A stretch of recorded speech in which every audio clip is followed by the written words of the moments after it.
G'day, mate, and welcome to Friday Facts 293 with new Remnants 2 and a 1.0 marketing plan. And I've got a Mojo here who's going to cover all the marketing stuff, right? Sure. Listen to that confidence.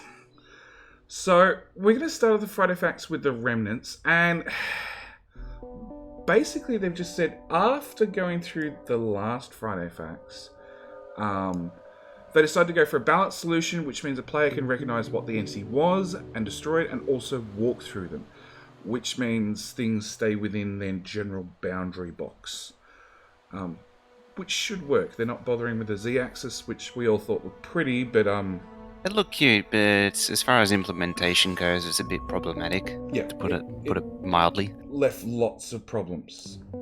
So we've got some new crashed and broken stuff. So solar panel, Solar panel substation. stands out. Yeah, solar panel was an easy one. So substation, that's a medium power pole, I want to say, beside the substation. Looks like it. Belts, I looked at the belts down the bottom, and I'm like, what the hell are those? And then saw the other broken belt sections, and I'm like, oh, it's a belt, of course! Yeah. It's- Highlights also include that sad car with all the four wheels just laid out flat. I like that one. Yeah, that's a Ford, in case you're curious. It's a Ford. So Found on race day. found on rubbish dump. So we've also got the centrifuge, which I got that one fairly easy. But then there was a Assembler Mark II, one of the blue assemblers, and I stared at that and I'm like, what's blue? What's blue? What's blue? And it took me forever until I went, oh, that's right, Assembler 2. I actually thought it was a robot port. Maybe it's a robot because it's got the blue It's got the highlights opening. on it. Yeah, well, I put that down to the gears on the top. So I don't know. That one's yeah, I can't identify it instantly from the look of it. I'm still hoping they have multiple versions of stuff, like where there's a small power pole down here. And I still hope that they have multiple versions of destroyed power poles. There's definitely multiple versions of the belts. Unfortunately, all the yellow inserters look to be the same. The red inserters, there looks like there's at least two variants. I could see two variations on yellow inserters. I guess. Yeah, okay. Yeah. Lasers. So it looks like there's at least two for most things. Lasers, there's definitely a few. I'm excited. I want to see more base bits being destroyed. It's probably going to become a challenge, when we finally get everything, to just destroy a whole base, to look through all the remnants and see whether you can get all the variants. So yeah, I look forward to that. It's a little tweak that really, really, I think, improves the game overall. We'll have to keep an eye out for it, because apparently the next line is there's a sneak peek that it's now available in Yes. the latest experimental. It's now somewhat available in 0.36. So my suggestion is take a safety save and nuke your whole base, just to confirm. So yeah, that's my suggestion. I do it today, but I'm on the road all day. So we've then got the marketing plan for version 1.0. So 1.0 is the opportunity to really drive the sales of Factorio. As with the Stain release, we don't want to leave its potential untapped. So Kovac's got this famous quote, do unto others as you would have them do unto you, and also a no bullshit policy is something they take very seriously during the development. Things like pricing at $30 rather than $29.99, which I agree with. $30 just makes sense. $29.99.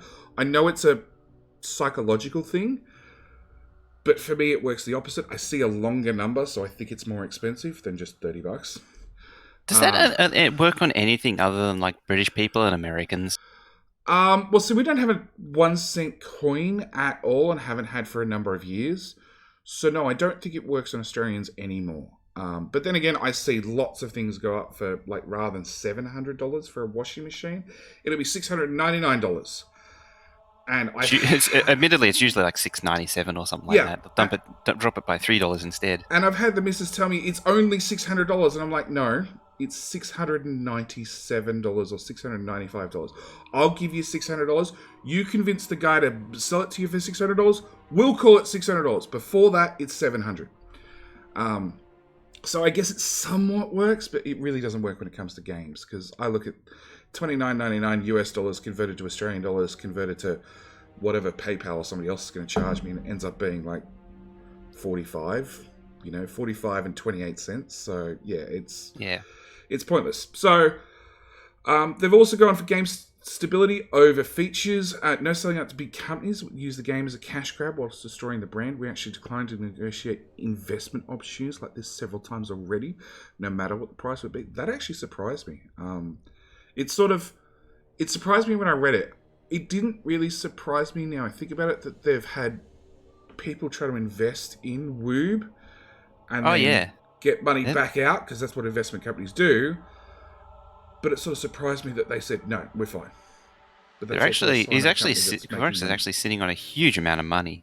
Probably. They've sold in excess of 1 million copies at $20-ish each, because the original price was $20.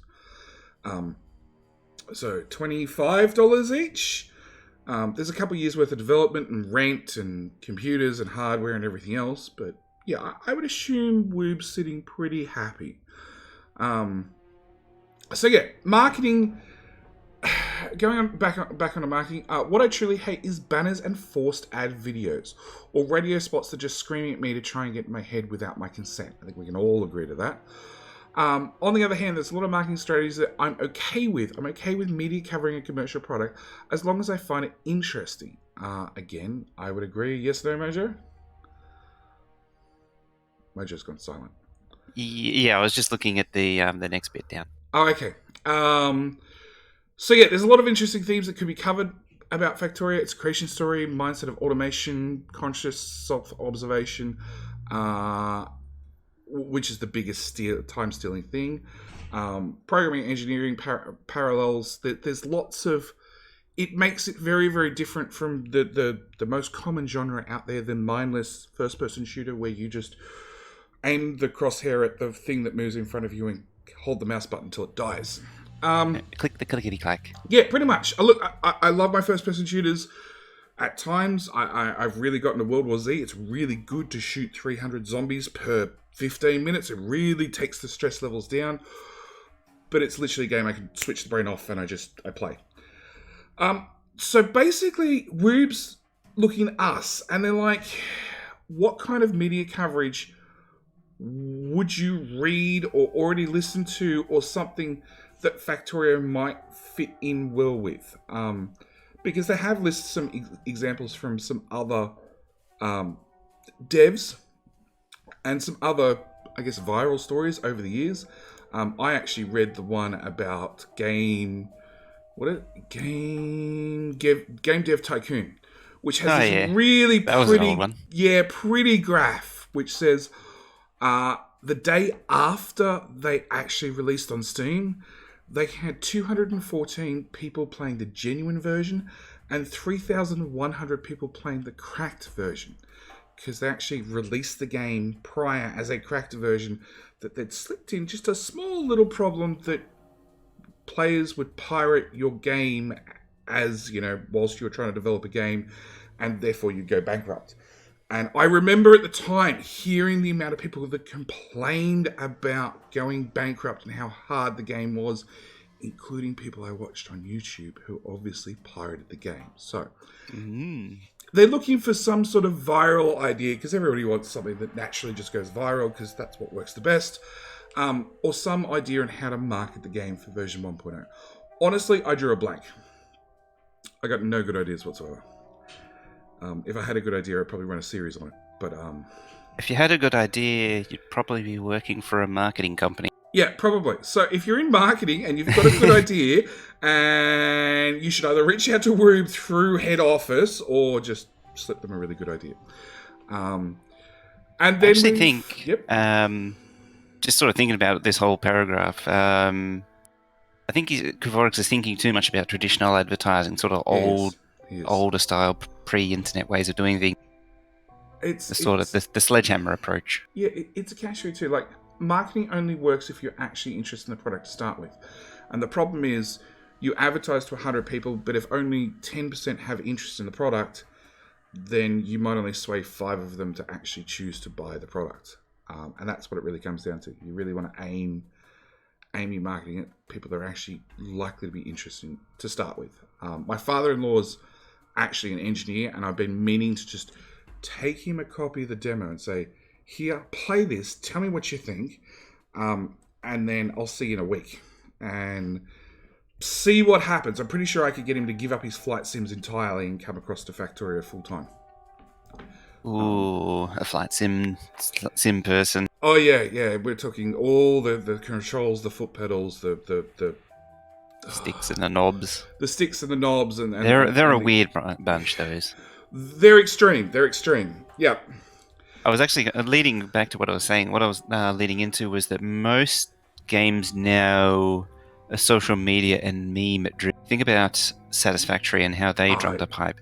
Yeah. They played it extremely well. Yeah, memes take off. The other thing that Satisfactory really did really well, now you mentioned it, is their trailer was really well timed to music. Now, yeah, the first couple of Factorio trailers have been timed fairly well, and I'm willing to bet with the features they've added in 17, with actually being able to control the camera, which I still need to work out how to do, or even if it's in the current version, because maybe it's been held back, they could really make some excellent trailers to music. And that's probably where I'd suggest. It's the kind of place they need to be in, rather than talking about banner ads and video and that kind of thing. Banner ads don't really work. The game's been out long enough. I don't think reaching out to new members, I'll say new members because Factorio is not a game you can demo in 20 minutes or less. It's really a game that's going to take you 3 hours to get into, to then be able to cut together a video. And most sponsored videos, the YouTuber doesn't spend that long playing the game to then cut together a video. Most spend like an hour, maybe two. Twitch content wouldn't work, not for anybody new again, because they just don't. It's got that learning curve that's going to take them 3 hours to work out what they're doing, to then come back and actually play something that people can follow along, and then they can't really describe it terribly well. So it's a catch-22. Factorio is an interesting devil, and I'm glad I'm not marketing it, because it sounds like it'd be a nightmare. Anything I could think of, I could instantly shoot down. So yeah, breaking mods. Yeah, breaking mods. So they broke all the mods, and literally they broke maybe not all the mods, but just about every mod. Pretty much everything, yeah. I think I've had the community map that was meant to launch tomorrow. I think 3 mods out of 10 kept working. Every other one just went, nah. And then funnily enough, I tried it on 0.34 and had 4 mods conflict in whole brand new special ways. They're just not designed to work together. Anyway, so they broke all the mods. In 35 yesterday, they made one simple change. They renamed the entity player to character, which broke everything. In the engine, the previous naming scheme was a huge inconsistency because terms are generally well defined. Player, the concept of the person controlling the game, doing the input, playing the game. Character, the little dude running around the world. And that quote is literally in the wiki somewhere. The real little dude running around. So a player can exist without a character, such as playing the sandbox or similar character, which the entity can exist without an attached player. I used that in my Rest in Peace to the Pickaxe video. I actually spawned in a player to stand there to look like me as I zoomed around in map view. So yeah, they changed one for the other pretty much. And the main reason they did it is basically, as I said, the inconsistencies. So we've got, if you called inventory.player.main, it sounded like the main inventory of the player, but in Sandbox main, you needed to use inventory.god.main because the player doesn't physically exist. You're playing as the character doesn't exist, but the player exists because you can still play the game. Exist as the God controller. Yeah. And basically they had 4 choices when it came to implementing these sorts of changes. Change of 18 and break everything, which would be horrible. A horrible idea. because you really want all the mods already on 18 ready to go. Change it after we have 17 stable, which means breaking all the mods once they go stable, which again is probably a horrible idea. Which is poor timing, because you want everything to be, even the mods to be stable by the time stable hit. Yeah. Could have changed it for 17.0, which is a really good idea, and that's the one they should have thought of, but they didn't. And then change it during the experimental phase, which is what they've done. And that's why experimental exists at the end of the day. Yeah, it is. It is. And if your game breaks due to experimental, don't play the experimental branch. Is basically my suggestion. I intentionally don't upgrade my game until I need to upgrade it. And then I've confirmed of other people that have already made the mistake of upgrading that nothing game changing is or nothing breaks entirely, like signals suddenly stop working, or your trains suddenly become 1-1s or 1-0s because they run through one another. Placing a power pole crashes the game, that kind of thing. Oh really? There was that one as well. Okay, yeah. There's been some awesome experimental crashes, and this is why you play experimental, to test and provide bug reports and that sort of stuff. And if you don't, wasn't there one that also made the right hand sidebar disappear or turn inside out or something? There's been a couple of GUI ones, but the train one is the one I really remember, because that was legendary. That one. The amount of people just, oh yeah, updates out, we're gonna upgrade. They upgraded and then loaded in their game, and then all their trains just obliterated one another because no signals work, and you've already got an established base with some really, really big trains. I have a feeling Will was playing a series at the time, and he updated, and he had like 2 8s or 3 8s. Yeah, 3 8 3 8-3s. Yeah, going with Will's style, 3 8-3s, and they just blew through one another. And it was hilarious. It was tragic, but it was hilarious at the same time, because every train just died within 5 minutes of loading up the game. And if any train survived, it then drives around the map till it runs over another train. Only the fittest shall survive. One train will survive, probably. So, yeah. Look, it's one of those changes that has to be done. I honestly suspect there'll probably be some more that they come through as they weed through the long list of Lua code that they've got, and find out other small inconsistencies like this. And yeah, experimental is the time to do it. And even if they put out a stable and then they find another one that they want to change, just hope another experimental version gives the modders a chance to update. I've had a couple of the 7 mods that didn't work. I think they've all been updated already into 35.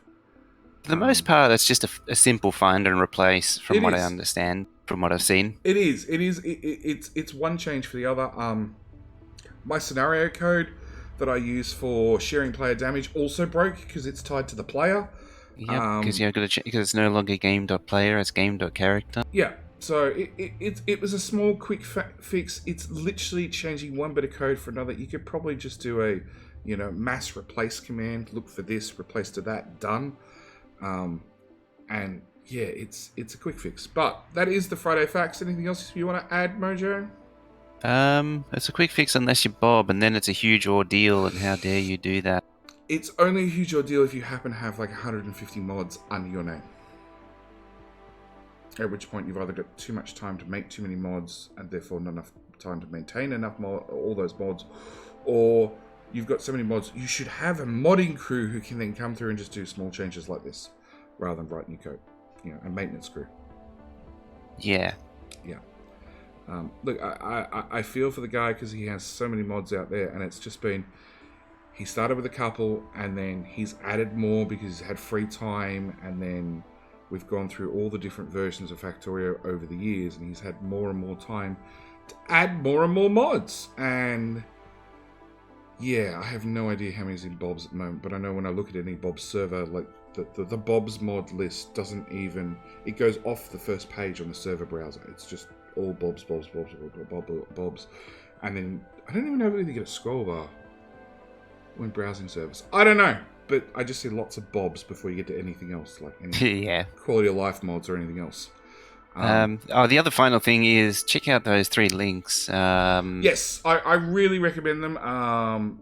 The Good read. Game Dev Tycoon I read through. I didn't have a chance to read through. Where are those links? The other three.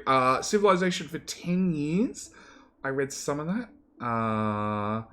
And then the guy who got a visibility of making funny post why his game is actually worth $20 on the forums. I haven't read yet, but I plan on reading. And I looked at the pictures, and the game doesn't look too bad. So I might be going and buying another game because, yeah, there are some really, really good quality games out there. It's finding the good ones in the reads because there are some really shit games out there too. Buying a game because of a social media post? I know. How about that? I know. It's almost like it works or something. Yeah, it definitely works. It definitely works. Right. I've got a list in my Discord of games that people have recommended for me to play on a YouTube series, and I go through every one of them. And there's been some really, really good recommendations in there for some games that look awesome that wouldn't have even popped up on my radar had I not had somebody recommend them to me. So yeah, having somebody recommend something or having a media post go viral and therefore recommend it to lots of people is definitely the way to go nowadays. It's just, yeah, banner ads and everything else only work if you're doing World of Tanks or what's the Clash of the Clans on the phone, and what's the other stupid one that World of Warships. Yeah, World of Warships. Those weird Asian softcore titty porn, whatever things that get on YouTube sometimes. No, but Subverse went viral, and I only heard about it because it was covered in a news article because it went that viral, which is a whole different story. But yeah. All right, well, I got to call it here. Thank you guys for watching. No last thoughts, Mojo? Nope, you got everything. Oh, woohoo, we've covered everything. All right, thank you guys for watching as always, and we'll see you guys next week. All right, bye.